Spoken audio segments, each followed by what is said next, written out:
Olá, sou Eduardo Carvalho, Portfolio Manager Macro da BTG Asset, e hoje eu vou falar com vocês sobre o cenário econômico e o desempenho do fundo BTG Total nesse mês de julho. Foi um mês marcado por um aumento importante da volatilidade, tanto lá fora, na economia mundial, quanto aqui no Brasil. O fundo teve um desempenho positivo, com uma rentabilidade de aproximadamente 2,5% no mês, o que equivale a aproximadamente 270% do CDI. O fundo segue posicionado principalmente em ativos internacionais e com alocações menores aqui no mercado local. Vamos falar um pouco sobre o que aconteceu no cenário econômico. Em seguida eu coloco aqui o que fizemos em termos de gestão do fundo e mudanças de posições. No cenário externo, em julho, a volatilidade aumentou bastante, por diversos motivos. Nos Estados Unidos, houve uma reviravolta nas eleições presidenciais.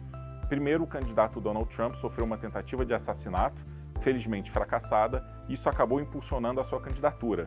E depois disso, alguns dias, foi a vez do atual presidente Joe Biden desistir da sua reeleição e a vice Kamala Harris acabou assumindo a candidatura. Ainda nos Estados Unidos, a bolsa bateu novas máximas e depois chegou a cair quase 5% em meio a uma rotação grande setorial, onde ações de tecnologia caíram e ações de setores mais tradicionais se recuperaram. Do lado econômico, os dados de inflação vieram mais baixos e levaram os investidores a esperar que o Fed possa começar a cortar a sua taxa de juros já em setembro. Antes, a expectativa era que essa queda acontecesse somente no final do ano, em dezembro. No resto do mundo, outros fatores também contribuíram para essa volatilidade.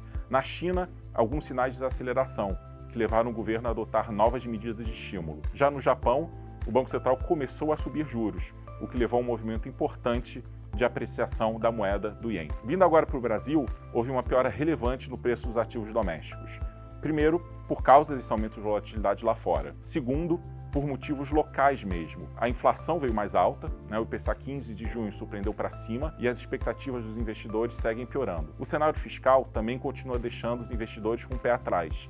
Ainda que o governo tenha anunciado um contingenciamento de 15 bilhões, isso continua levando os investidores a projetarem que a dívida pública aumente no curto prazo e no médio prazo, o que tem gerado uma insegurança grande. Tudo somado, o real depreciou e se aproximou de 5,70 e fez também com que os investidores levantem a hipótese do Banco Central ter que voltar a subir juros aqui no Brasil, pois a probabilidade da inflação convergir de volta para baixo para a meta de 3% parece cada vez menor. Bom, e como é que o fundo tem se posicionado no meio disso tudo e o que levou o fundo a ter uma rentabilidade positiva no mês? O principal cenário com o qual temos trabalhado é um de desaceleração gradual da economia global, principalmente da norte-americana. Assim sendo, temos posições aplicadas em taxas de juros, acreditando na sua redução, em diversos países, principalmente nos Estados Unidos, mas também na Europa e no Reino Unido. Essa foi a principal posição que trouxe ganhos no mês. Sempre no mercado global, temos posições táticas em moedas, como no peso mexicano, e na Bolsa dos Estados Unidos.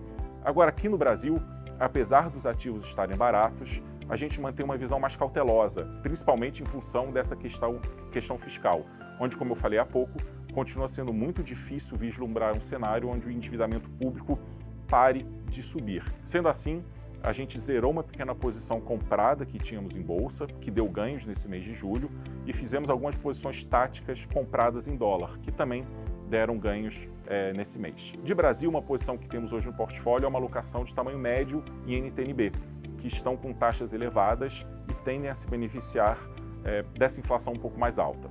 Muito obrigado e até o próximo mês.